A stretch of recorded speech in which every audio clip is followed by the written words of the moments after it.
जो बोलोगी मुंह मांगे कीमत मिलेगी। मुझे तो साहब जी एक दिन का 1000 रुपया चाहिए।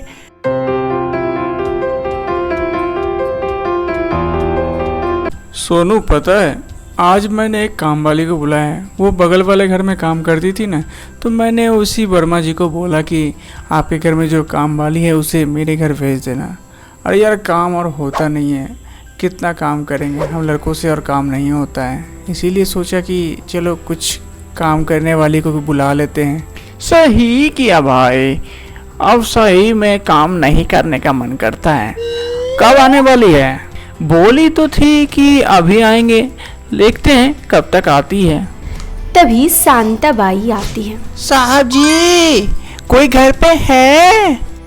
अरे साहब जी, आप लोग यहीं मिल गए। आप लोगों ने काम के लिए बोला था ना वर्मा जी को, उन्हीं ने मुझे भेजा है कि जाके देख लो क्या काम है नहीं है। तो मैं काम करने के लिए आई हूँ। आप लोगों घर में क्या क्या काम है मुझे बता दीजिए।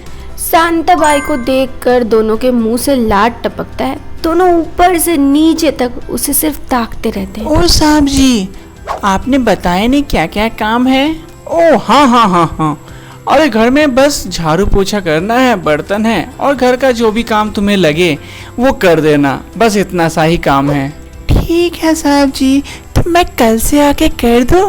अरे फिर कल क्यों, आज भी तो काम बाकी है। तुम आज ही से स्टार्ट हो जाओ ना, तो हम लोगों को भी थोड़ी सी मदद मिल जाएगी। माफ कीजिएगा साहब जी, आज तो मेरी लेट हो जाएगी।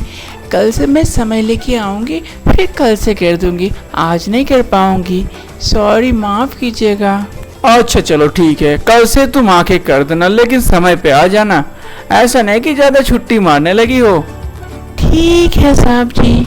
फिर बातें करने के बाद शांताबाई वहाँ से वापस चली जाती है और ये लड़के सोचते हैं, भाई क्या माल थी, एकदम नई नवेली शादीशुदा, एकदम झक्कास माल। तो कहाँ से लाया बे? एक दिन मैंने देख लिया था उसके घर काम करते हुए, मैंने सोचा कि चल उसी से काम करवाते हैं, हम लोगों का भी मन लगा रहेगा। ऐसे बैठे बैठे बोर होते हैं तो अपनी आंखें सेक लिया करेंगे। एकदम झक्कास काम किया है भाई, मैं तो बहुत खुश हूँ। मैं तो इंतजार कर रहा हूँ भाई, कल कब होए। अगर जल्दी से कल होए तो फिर वो आए, फिर हम लोगों का मनोरंजन होए। अरे कल हो जा। फिर दूसरे दिन शांताबाई आती है और घर पर झाड़ू लगा रही होती है। तो वो दोनों लड़के उसे ताकते रहते हैं और फिर उससे जाकर कहते हैं, क्या बात है शांताबाई, आज तो तुम कमाल की लग रही हो। साहब जी, आप भी ना कुछ भी बोलते हैं। अरे सच में, मैं मजाक नहीं कर रहा हूँ, एकदम कमाल की आइटम लग रही हो। ओ थैंक यू साहब। मेरे बारे में क्या ख्याल है, मैं कैसा दिखता हूँ ये तो जरा बताओ। मैं तो तुम्हारी तारीफ करता रहता हूँ।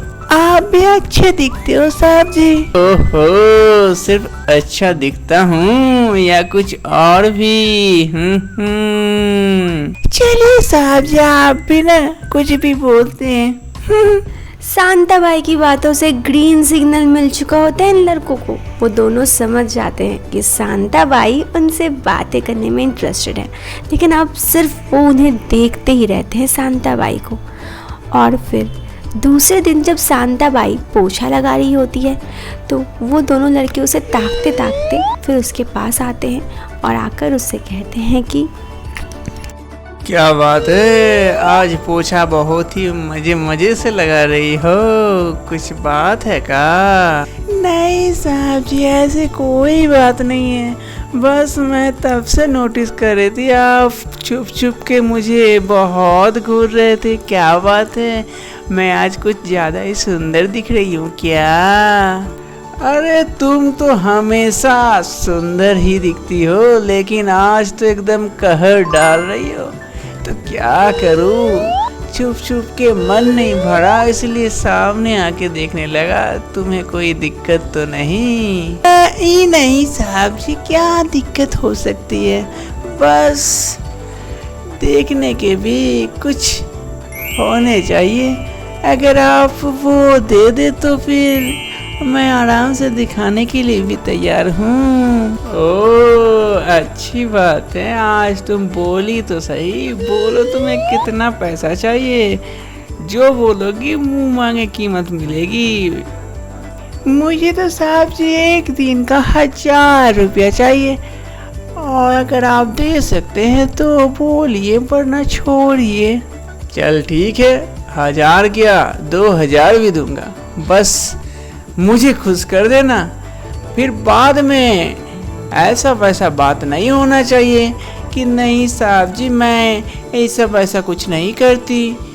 अगर मंजूर है तो कमरे में आ जाना, बस और क्या चाहिए।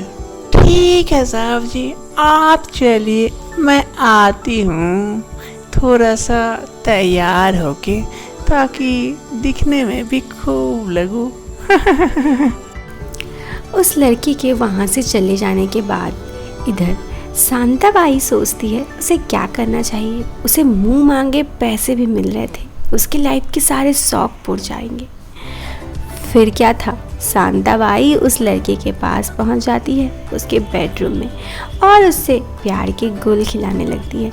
इधर वो लड़का भी खुश हो जाता है, उसे जो चाहिए था वो भी मिल रहा था, और शांताबाई को इन सब चीज़ों में कोई दिक्कत नहीं थी क्योंकि उसके पति एक नंबर के नल्ले थे, दिन भर शराब पीते थे।